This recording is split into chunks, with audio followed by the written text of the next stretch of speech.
भयानक जंग के बीच खौफनाक साजिश का कच्चा चिट्ठा लेकर हाजिर हूं मैं, प्रशांत चुरहे। ज़ेलेंस्की ने रूस की हाइपरसोनिक मिसाइल ओरेश्निक को तबाह करने का दावा किया है, जो कि परमाणु बम की तरह धमाका करती है। ज़ेलेंस्की का दावा है कि हमने रूस की पहली परमाणु क्षमता वाली मिसाइल तबाह कर दी है। लेकिन हैरानी की बात तो यह है कि ज़ेलेंस्की यह दावा उस वक्त कर रहे हैं जब डोनेत्स्क में यूक्रेन के 10,000 सैनिकों को रूस ने पूरी तरह से घेर लिया है। और इस पर खबर यह भी आ रही है कि यूक्रेन को बचाने के लिए अब ट्रंप अपनी क्रूज मिसाइल टॉमहॉक यूक्रेन को देने को तैयार हो गए हैं।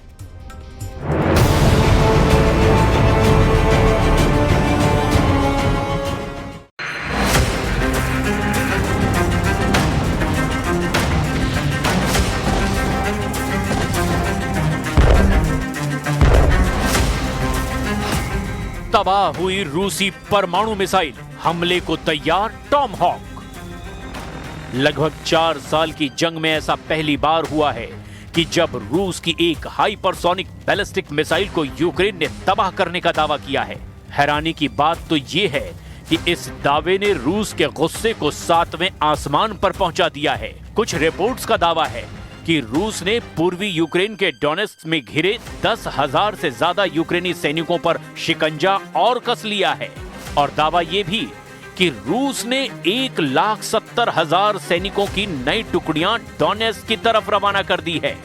यानी रूस यूक्रेन युद्ध अब ऐसे भयानक दौर में पहुंच चुका है जहां निश्चित तौर पर अब यूक्रेन के साथ साथ रूस की अमेरिका से सीधी जंग जरूर होगी।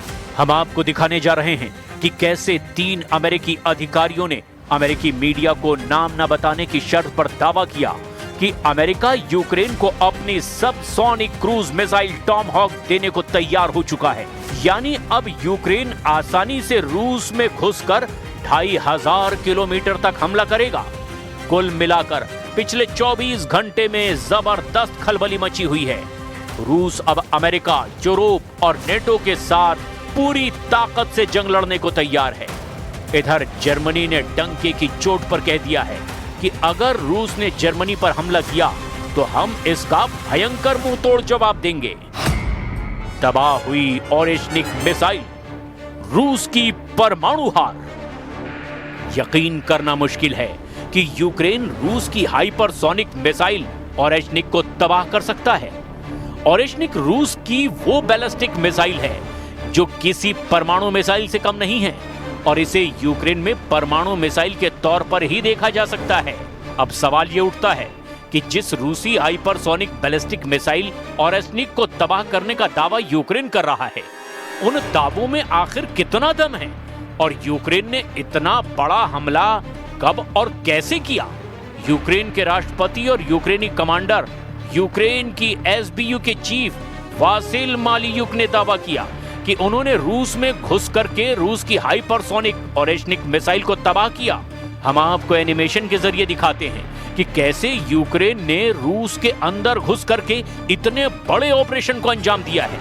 यूक्रेन के राष्ट्रपति व्लादिमीर ज़ेलेंस्की ने 31 अक्टूबर को एक प्रेस वार्ता में दावा किया कि यूक्रेन की सुरक्षा सेवाओं ने 2024 की गर्मियों में रूस के अंदर एक रूसी ओरेश्निक बैलिस्टिक मिसाइल को तबाह किया है। यूक्रेन के एसबीयू के चीफ वासिल मालियुक के मुताबिक परमाणु क्षमता वाली इस मिसाइल को रूस के अस्त्रखाना ओब्लास्ट स्थित कपुस्टिन यार मिसाइल रेंज में तबाह किया गया, जो रूस के सामरिक हथियारों के परीक्षण का एक प्रमुख केंद्र है। दावा किया गया कि यूक्रेन के इस खुफिया ऑपरेशन में कई विदेशी एजेंसियां भी शामिल थीं, जो लगातार यूक्रेन की सुरक्षा सेवा यानी एसबीयू, रक्षा खुफिया निदेशालय यानी HUR को सटीक जानकारी दे रही थी। जिसके बाद रूस के अस्त्राखान ओब्लास्ट स्थित कपुस्टिन यार मिसाइल रेंज में रखी 3 ओरेश्निक हाइपरसोनिक मिसाइलों में से एक ओरेश्निक मिसाइल में धमाके करके उसे उड़ा दिया गया। यूक्रेन का दावा है कि जिस मिसाइल की रफ्तार 10 मैक यानी कि ध्वनि से 10 गुना ज्यादा है, उन्होंने उसे 0 स्पीड पर 0 किलोमीटर पर तबाह कर दिया है। हैरानी की बात तो यह है कि इसे लेकर 2 दावे किए गए। एक दावे के मुताबिक इस मिसाइल को 2023 की गर्मियों में तबाह किया गया, जबकि यूक्रेनी मीडिया का दावा है कि इस मिसाइल को 2024 की गर्मियों में तबाह किया गया। Безпеки України, ГУР і служба зовнішньої розвідки. Знищення було 100%, це була дуже успішна операція, але вона на той момент жодним чином не афішувалася, про це доповідалося виключно волі успішно, було 100% підтвердження. Це було в той момент, коли назву «Орешник» ще в принципі ніхто на широкому загалі не знав, не використовував, і росіяни на той час особливо ним ще не погрожували. यूक्रेन के एसबीओ प्रमुख वासिल मालियुक के मुताबिक ये गुप्त ऑपरेशन रूस के आस्त्राखान क्षेत्र के कापुस्तिन यार मिसाइल परीक्षण केंद्र पर किया गया और ये 100% कामयाब रहा। हम आपको ये भी बता दें कि रूसी हाइपरसोनिक बैलिस्टिक मिसाइल ओरेशनिक की रफ्तार 10 मैक यानी कि 12,348 किलोमीटर प्रति घंटे की है, जो कि पश्चिमी देशों के मिसाइल रक्षा प्रणालियों को चकमा देने में माहिर है। पुतिन दावा कर चुके हैं कि ओरेशनिक को टारगेट पर गिरने से नहीं रोका जा सकता। पुतिन ने इसे परमाणु मिसाइल जैसी मिसाइल बताया था। इसकी रेंज 5,500 किलोमीटर तक है। ये मिसाइल यूक्रेन के हर देश को निशाने पर ले सकती है। हालांकि कुछ विशेषज्ञ इसे रूस की ही एक मिसाइल रूबेस 26 का बदला नाम मानते हैं, लेकिन रूस के मुताबिक ये एक गेम चेंजर मिसाइल है। यूक्रेन के नेप्रो शहर पर रूस ने बिना वॉरहेड के जरिए इस मिसाइल से धमाके किए थे, जिससे भयंकर तबाही हुई थी। फिलहाल रूस ने ओरेशनिक की तबाही पर किसी तरह का कोई रिएक्शन नहीं दिया है। रूस पर हमले को तैयार टॉम हॉक, अमेरिका ने दे दी हरी झंडी। 3, 2, 1, launch.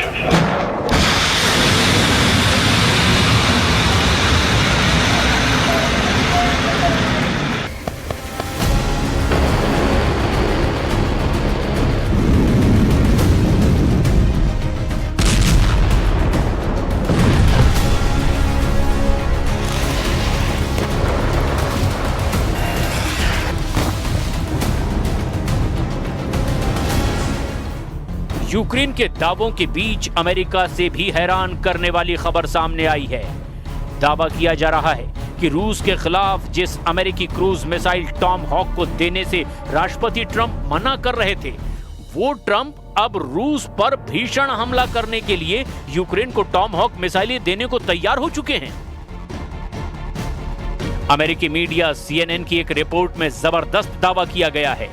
दावा है कि 3 अमेरिकी और यूरोपीय अधिकारियों ने अमेरिका को बताया है कि अमेरिका का रक्षा सिस्टम पेंटागन ने यूक्रेन को लंबी दूरी की टॉम हॉक मिसाइलें देने की मंजूरी दे दी है। पेंटागन ने यह तय किया है कि इससे अमेरिकी भंडारों को कोई नुकसान नहीं होगा। टॉम हॉक देने का आखिरी फैसला राष्ट्रपति डोनाल्ड ट्रंप पर छोड़ दिया गया है।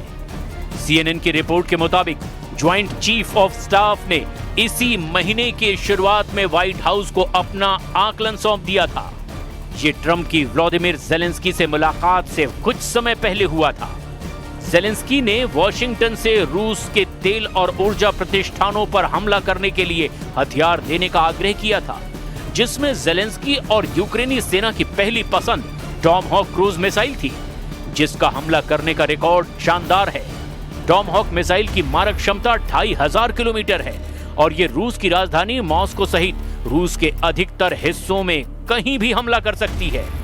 पुतिन ट्रंप से पहले ही कह चुके हैं कि अगर यूक्रेन को टॉम हॉक मिसाइलें अमेरिका देता है तो इससे अमेरिका और रूस के संबंध बुरी तरह से खराब हो जाएंगे। लेकिन अब अमेरिकी मीडिया के दावों के मुताबिक अमेरिका यूक्रेन को टॉम हॉक मिसाइलें देने जा रहा है, जिससे युद्ध बेहद भीषण होगा। डोनेस्क में घुसे 1,70,000 रूसी सैनिक।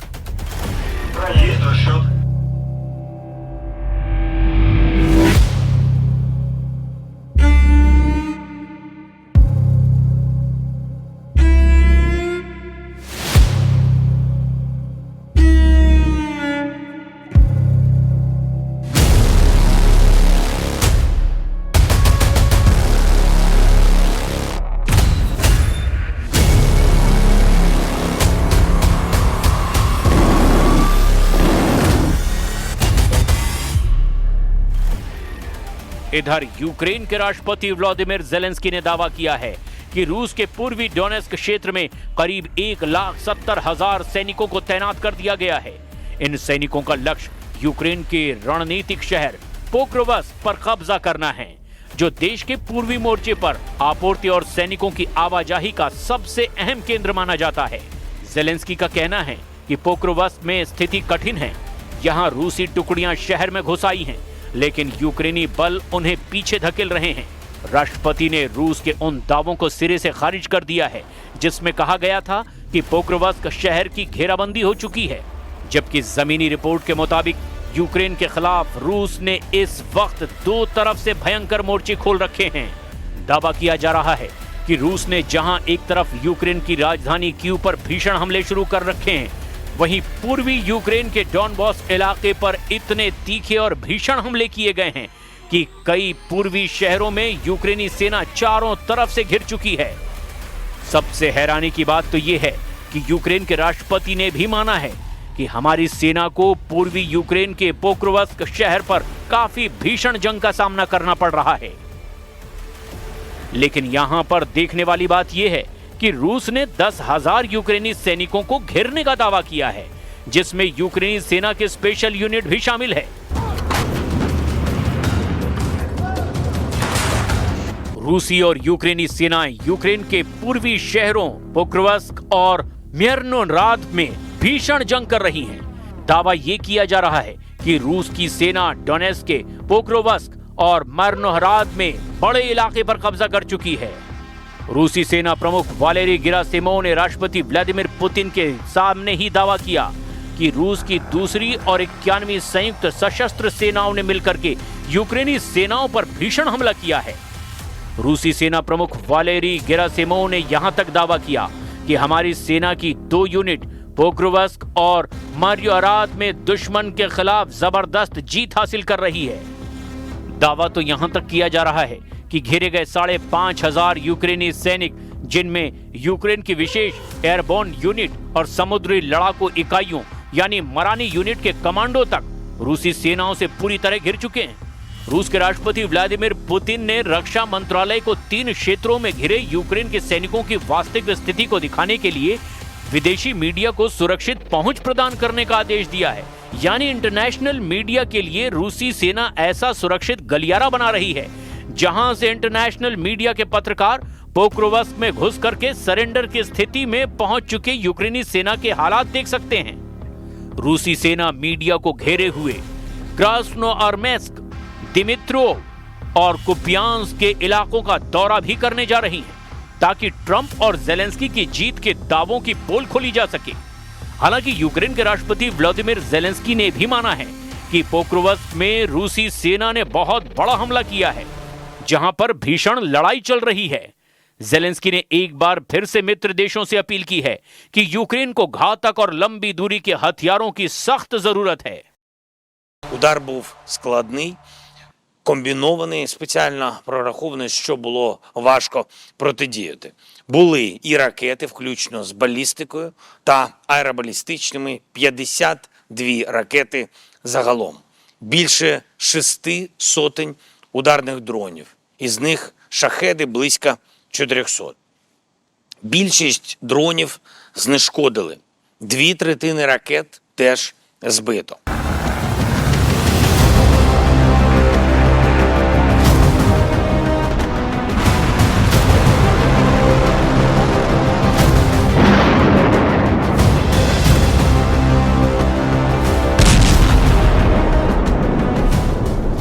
अब ऐसे हालात में अगर रूस के ऊपर टॉम हॉक मिसाइलों से यूक्रेन हमला करता है तो इसका मतलब होगा रूस अमेरिका की सीधी जंग, यानी एक ऐसा युद्ध जो तीसरे विश्व युद्ध में बदल जाएगा। और अगर ऐसा हुआ तो फिर परमाणु जंग को कोई नहीं रोक पाएगा।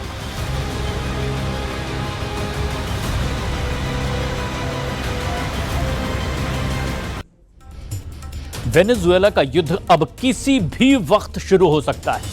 अमेरिका ने निकोलस मादुरो के देश को हर तरफ से घेर लिया है और ट्रंप का सबसे ताकतवर जंगी जहाज भी अब वेनेजुएला पहुंचने वाला है।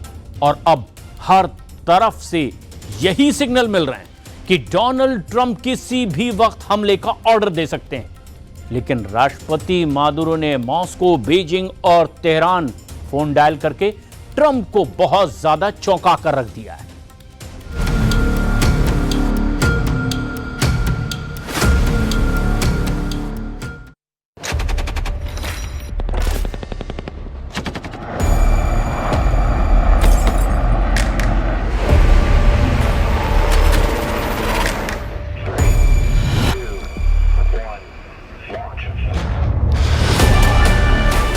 किसी भी वक्त डोनाल्ड ट्रंप बहुत बड़ा फैसला ले सकते हैं।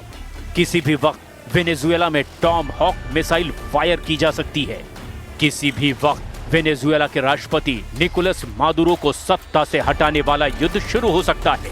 अमेरिका के जंगी जहाज टॉम हॉक मिसाइल फायर करने के लिए बेकरार हैं और इस वक्त कैरिबियन सागर में युद्ध का फैसला डोनाल्ड ट्रंप के सीक्रेट ऑर्डर का इंतजार कर रहा है। क्या होने वाला है वेनेजुएला में? क्या डोनाल्ड ट्रंप और वेनेजुएला के राष्ट्रपति निकोलस मादुरो की दुश्मनी दुनिया को एक और बड़े युद्ध में झोंक देगी? ट्रंप ने जिस तरह से कैरिबियन सागर में अपने बेड़े तैनात किए हैं, उससे साफ लग रहा है कि डोनाल्ड ट्रंप की नीयत में बहुत ज्यादा फायर पावर है। लेकिन ट्रंप की युद्ध वाली आग बुझाने के लिए मादुरो ने 3 बड़ी ताकतों से संपर्क कर लिया है। पहला है रूस, दूसरा है चीन और तीसरा है ईरान। वेनेजुएला के राष्ट्रपति निकोलस मादुरो ने इन देशों से मिसाइल मांगी है, लॉन्ग रेंज रडार मांगे हैं और सुखोई विमानों को अपग्रेड करने की मांग की है। वो ड्रोन भी मांग रहे हैं। वो किसी भी कीमत पर डोनाल्ड ट्रंप के गुस्से पर पानी फेरना चाहते हैं। ये रिपोर्ट अमेरिकी मीडिया में छपी है और इस रिपोर्ट में अमेरिकी सरकार के सीक्रेट डॉक्यूमेंट का हवाला दिया जा रहा है। 2013 से वेनेजुएला की कमान संभाल रहे निकोलस मादुरो ने रूस के राष्ट्रपति व्लादिमीर पुतिन को चिट्ठी लिखी है। उन्होंने रूस से मिसाइल मांगी है। मादुरो ने चीन के राष्ट्रपति शी जिनपिंग को भी खत लिखा है। चीन से वो नए रडार चाहते हैं। मादुरो ईरान के भी संपर्क में हैं और वहां से वो ऐसे ड्रोन की डिमांड कर रहे हैं जो 1000 किलोमीटर की रेंज तक वार कर सके। हालांकि ट्रंप ने कहा है कि वेनेजुएला में हमला करने का उनका कोई इरादा नहीं है। When they treat me with that kind of respect, they're treating our country with that kind of respect, which is much more important. And our country is respected again. Do you have any questions? Mr. President, there are reports that you are considering strikes within Venezuela. Is that true? No. That you made a decision on that? No, it's not true. लेकिन Trump की तरफ से आ रही धमकियों को Venezuela बहुत गंभीरता से ले रहा है और इसकी एक बड़ी वजह है कैरिबियन सागर में अमेरिका के जंगी जहाज। ट्रंप ने अपना USS Gerald Ford carrier Venezuela भेज दिया है। यह दुनिया का सबसे बड़ा एयरक्राफ्ट कैरियर है। 5000 नौसैनिक, साथ में F-35 स्टेल्थ फाइटर और पूरे बेड़े की हिफाजत कर रही परमाणु पनडुब्बी। ट्रंप ने वेनेजुएला के सामने घुटने टेकने के अलावा कोई विकल्प नहीं छोड़ा है। Si aparecía explotando por allá una nave gringa en aguas limítrofes o en aguas de Trinidad y Tobago, ¿a quién le iban a echar la culpa? ¿Y para qué le iban a echar la culpa a Venezuela? Para justificar una escalada y un enfrentamiento entre pueblos hermanos. America दावा कर रहा है कि Caribbean सागर में force बढ़ाने का मकसद drugs तस्करों का नेटवर्क खत्म करना है। लेकिन कोई नासमझ ही इस बात को मानेगा कि डोनाल्ड ट्रंप एक कैरियर बैटल ग्रुप के जरिए ड्रग तस्करी को काबू करना चाहते हैं। डोनाल्ड ट्रंप की निगाहें अमेरिका से 2000 किलोमीटर दूर वेनेजुएला पर है। अमेरिका ने वेनेजुएला से युद्ध की तैयारी पूरी कर ली है। अमेरिका के सबसे खतरनाक फाइटर जेट तैयार हैं। अटैक हेलीकॉप्टर उड़ान भर रहे हैं। वेनेजुएला के समुद्री तट पर कैसे हमला होगा, इसका अभ्यास किया जा रहा है। डोनाल्ड ट्रंप ने वेनेजुएला को घुटनों पर लाने के लिए पूरी ताकत झोंक दी है। क्या ये इतना आसान होगा? वेनेजुएला के पश्चिम में पड़ोसी देश कोलंबिया ने भी कहा कि ट्रंप का इरादा साफ साफ वेनेजुएला पर चढ़ाई करने का है।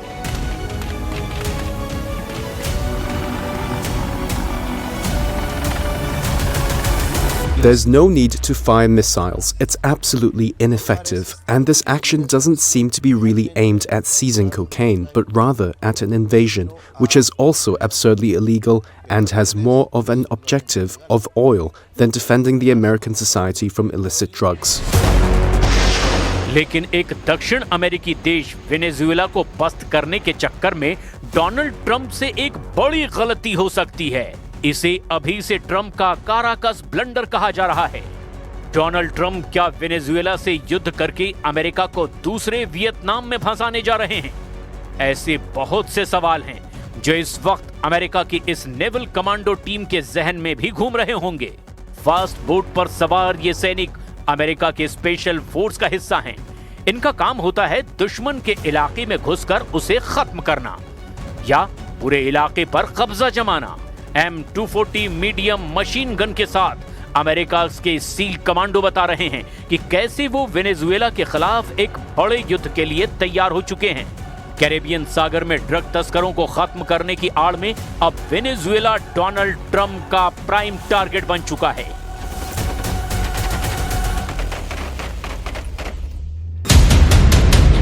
अमेरिकी नौसेना अब तक 12 से ज्यादा टारगेट खत्म कर चुकी है, जिसके बारे में अमेरिका का दावा है कि वो ड्रग तस्कर थे।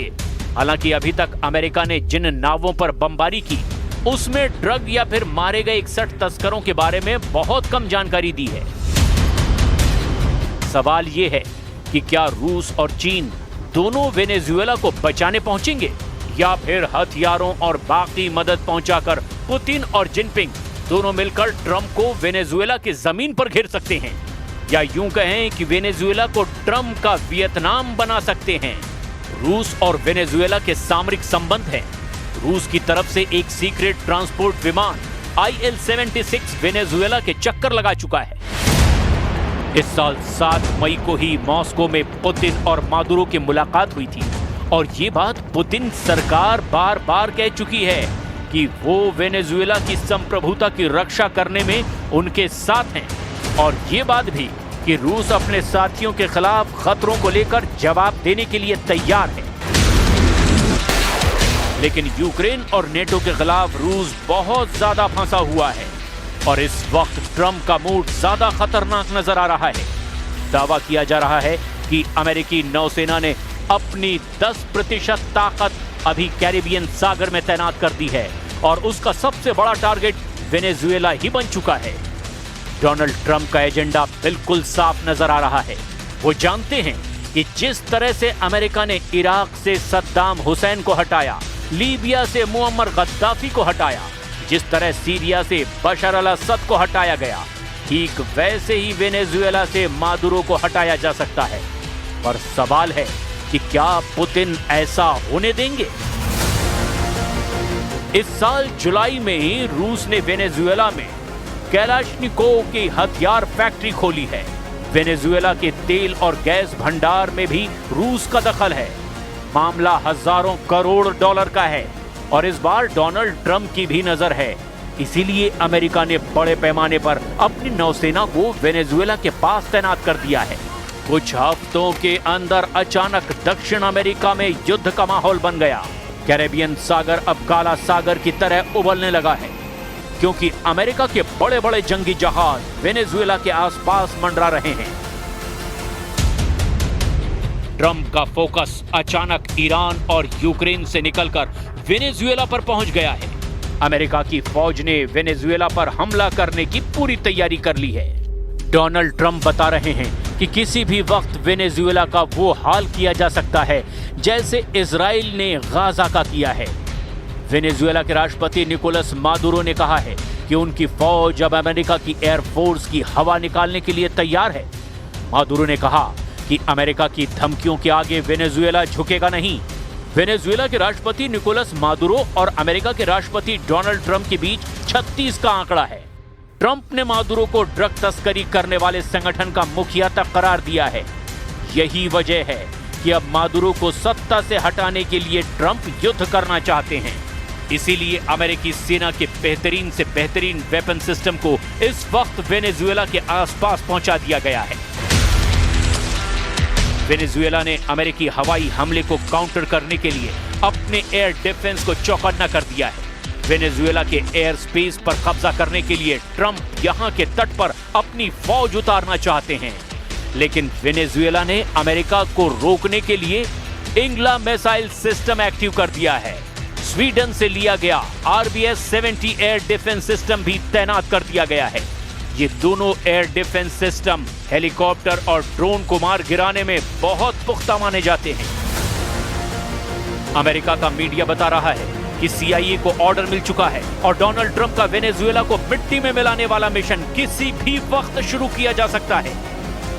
यह अमेरिका का super carrier USS Gerald Ford है, जो कि 1 लाख टन वजन का है, और अब यह सुपर कैरियर वेनेजुएला को घेर कर उसे मारने के लिए तैयार है।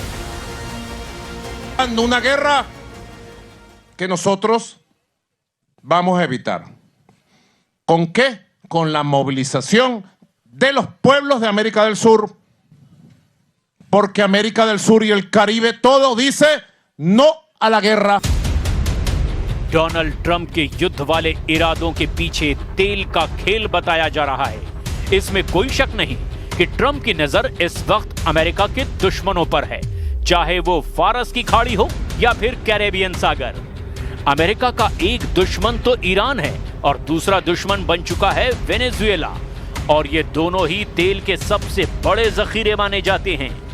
वेनेजुएला के पास 303 अरब बैरल तेल है, जबकि ईरान 209 अरब बैरल तेल का मालिक है।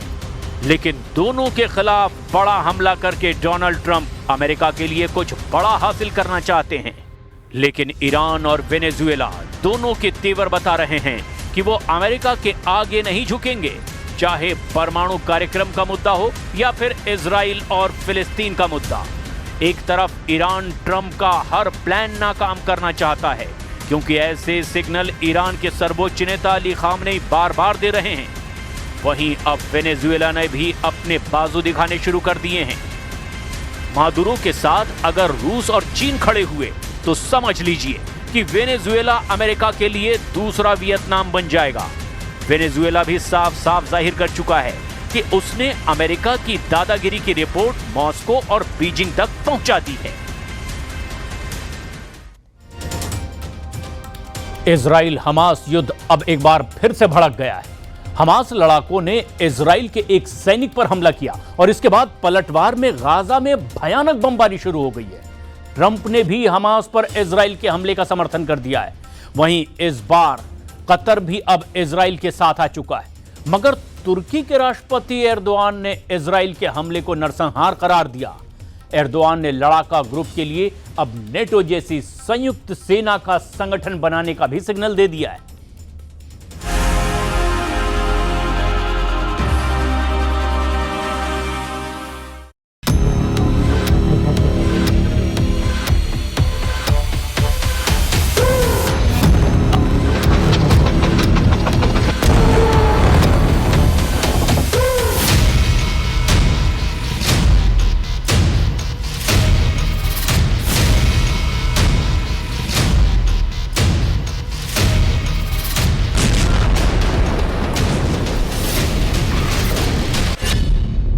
फिर भड़का इजराइल हमास युद्ध।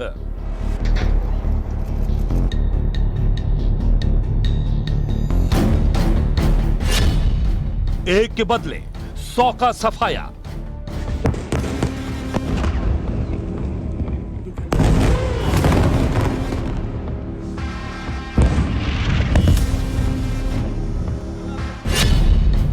नेतन्याहू से लड़ेगा तुर्की का नेटो।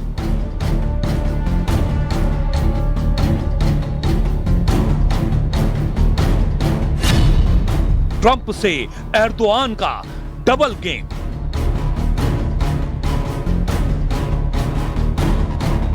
गाजा में इजराइल के एक सैनिक की मौत से युद्ध विराम समझौता धुआं धुआं हो गया है। इजराइल ने अपने सैनिक की मौत का बदला हमास पर सबसे भयानक हमला करके लिया है। इजराइल ने बमबारी कर गाजा में 100 से ज्यादा लाशें बिछा दी हैं। इजराइल ने मिसाइल और जंगी जेट से सीरियल धमाके करने शुरू कर दिए हैं। पीएम नेतन्याहू ने धमकी दी है कि हमास लड़ा के जब तक हथियार नहीं छोड़ते तब तक इजराइल के तूफानी हमले जारी रहेंगे। जब से ट्रंप ने इजराइल के हमले को जायज ठहराया है, नेतन्याहू आक्रामक मोड में आ गए हैं। वो हर बार ट्रंप की तय की गई शर्तों का हवाला देकर गाजा पर हमले को जरूरी ठहरा रहे हैं। במידה אנחנו רוצים להביא לכך שבסוף היעד שהנשיא טראמפ ואנחנו סיכמנו עליו בהסכמה של אחרים, של פירוק החמאס מנשקו ופירוז עזה יושג, ועל זה אנחנו עובדים בשלבים יחד עם מרכיבים אחרים של התוכנית. हमास न सरेंडर के लिए तैयार है और न ही गाजा से बाहर निकलने का उसका कोई मंसूबा है। हमास ने इजराइल के हमले को पीठ पर वार कहा है। मतलब हमास और इजराइल की तरफ से ट्रंप का युद्ध समझौता टूट चुका है। वहीं ट्रंप अब भी दावा कर रहे हैं कि दोनों तरफ से हो रहे हमले के बावजूद उनका करवाया समझौता बरकरार है। ट्रंप का दावा है कि हमास लड़ाके मुट्ठी भर बचे हैं, उनकी खाड़ी में कोई अहमियत नहीं बची है। हमास को सलामत रहना है तो वो शांति से रहे, नहीं तो लड़ाकों को अब कोई नहीं बचा पाएगा। ट्रंप असल में अरब देशों को ये यकीन दिला रहे हैं कि सीज फायर को कोई खतरा नहीं है। You have to understand, Hamas is a very small part of peace in the Middle East, and they have to behave. They're on the rough side, but they said they would be good, and if they're good, they're going to be happy, and if they're not good, they're going to be terminated. Their lives will be terminated, and they understand that. Well, as I understand it, 10 अक्टूबर को हुए समझौते के बाद Hamas पर पहली बार बड़े हमले के आरोप लगे हैं, जिसमें इजराइल ने जानकारी दी है कि दक्षिणी गाजा पट्टी में मौजूद रफाह में इजरायली टुकड़ी पर हमास लड़ाकों ने हमले किए, जिसके जवाब में इजरायली सेनाओं ने जबरदस्त पलटवार करते हुए दर्जनों हमास कमांडर को मौत के घाट उतार दिया है। इतना ही नहीं, आईडीएफ के तूफानी हमले में हमास के कई ठिकानों को तबाह किया गया है। इजराइल के ताबड़तोड़ हमलों के बीच हमास ने 2 बंधकों के शव फौरन लौटा दिए हैं। एक्सचेंज डील के तहत इजराइल ने 30 फिलिस्तीनियों के शव गाजा भेज दिए हैं। इजराइल हमास में युद्ध के नए राउंड के बीच एक बहुत बड़ा ट्विस्ट आया है। पहली बार कतर ने हमास पर युद्ध समझौता तोड़ने के आरोप लगाए हैं। कतर के अमीर ने हमास को युद्ध भड़काने से बाज आने की नसीहत तक दे डाली है। कतर के अमीर ने यह भी धमकी दी है कि हमास जितनी जल्दी हथियार छोड़ेगा उतना ही उसका भला होगा। I don't see that the governance will be a challenge because this is something that we've been very clear with Hamas, and Hamas response was very clear to us that they are willing to give up the governance. The weapon question, from their perspective, this is an obligation on all the factions, not on Hamas.